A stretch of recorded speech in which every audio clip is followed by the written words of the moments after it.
Kidlat News Updates. Sa ating mga balita, siklista naputulan ng braso matapos maipit sa karambola ng sasakyan sa Cavite. 30 toneladang giant clams nasabat sa Sulu. 94.41 billion pesos na pondo ng BARM sa 2025 aprobado na ng Bangsamoro Transition Authority. Pagbigat ng trapiko sa NCR, asahan sa susunod na mga araw. Ako po si Cesar Soriano, kasama ang buong puwersa ng Kidlat News Channel para ihatid ang nangungunang mga balita sa buong kapuluan ngayon. Putol ang kanang braso ng isang siklista matapos maipit sa karambola ng 5 sasakyan sa barangay Magdiwang, Noveleta, Cavite. Batay sa report ng pulisya, patungo sana sa kanyang trabaho si Gerard Giron, 25 anyos, nang mabangga ng isang baby bus ang isang pampasaherong bus. Nauwi ito sa pagkaipit ng bisikleta ni Giron. Sumalpok din ang baby bus sa 2 nakaparadang tricycle na nagresulta sa pagkaputol ng braso ng biktima habang 3 iba pa ang nasugatan sa insidente. Batay sa investigasyon, nawalan umano ng preno ang baby bus. Nahaharap naman ang driver ng baby bus sa kasong reckless imprudence resulting in serious physical injury and multiple damage to property. Nasabat ng pinagsanib na puwersa ng kapulisan at Bangsamoro Agriculture and Fisheries ang aabot sa 45 million pesos na halaga ng mga endangered giant clams sa barangay Taglibi sa Patikul, Sulu. Ayon sa investigasyon, hindi bababa sa 30 tonelada ang timbang ng mga nakumpiskang taklobo mula pa sa karagatan ng Sulu at Tawi-Tawi. Pansamantalang itinurn over ang mga nakumpiskang taklobo sa Sulu Ministry of Agriculture, Fisheries and Agrarian Reform para sa inventory at tracing. Ayon sa batas, ang giant clams ay isa sa mga protected species na ipinagbabawal ang pag-harvest at pag-trade sa mga ito. Patuloy naman na inaalam ng mga otoridad kung sino ang nasa likod ng iligal na pangongolekta ng endangered taklobo.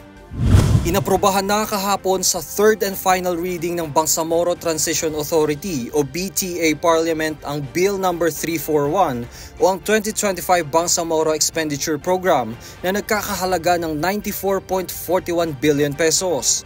Mas mababa ito kumpara sa orihinal na panukalang budget na 96.69 billion pesos. Nakakuha ito ng 55 affirmative votes, 1 negative vote at no abstention.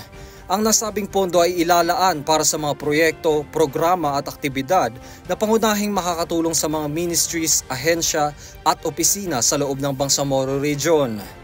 Naglaan din ang komite ng pondo para sa lalawigan ng Sulu para sa mga ongoing projects dito habang hinihintay ang desisyon ng Korte Suprema tungkol sa pagbuklod ng probinsya sa BARM.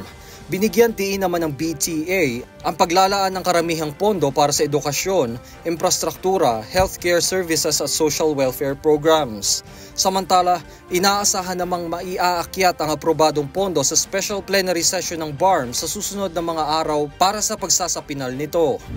2 linggo bago ang Kapaskuhan, inaasahan na ng Metropolitan Manila Development Authority o MMDA ang pagsikip ng daloy ng trapiko dahil sa holiday rush sa National Capital Region o NCR. Sa datos ng MMDA, nasa 470,000 na mga sasakyan ang dumadaan sa EDSA kada araw at aasahan pa itong tataas sa 10 to 15% sa mga susunod na araw. Inaasahan din ng ahensya ang pagdagsa ng mga tao sa mga shopping malls ngayong linggo lalo na't kasalukuyang ipinapatupad ang adjusted mall hours hanggang alas 12 ng hating gabi. Ngunit hiling pa ng MMDA na kung kaya pang i-adjust hanggang alauna o alas 2 ng madaling araw ang mall hours ay mas mabuti dahil na rin sa pagdagsa at pagbigat ng trapiko sa closing time ng mga shopping malls. Hinihimok pa ng ahensya ang publiko na sumakay na lamang sa mga public transportations upang makaiwas at mabawasan ang bigat ng daloy ng trapiko pangunahin na sa EDSA. Nagtalaga na rin ang MMDA ng mga traffic enforcers sa mga major roads sa Kalakhang, Maynila na magmomonitor ng traffic hanggang madaling araw ngayong Christmas week. Para sa Kidlat News Updates, Juan Miguel Soriano nag-uulat. At inyo pong natunghayan ang mga headlines sa nakalipas na oras. Manatiling nakatutok para sa mga susunod na updates at breaking news. Ako po si Cesar Soriano, kasama nyo sa bawat pagputok ng balita. Thank you.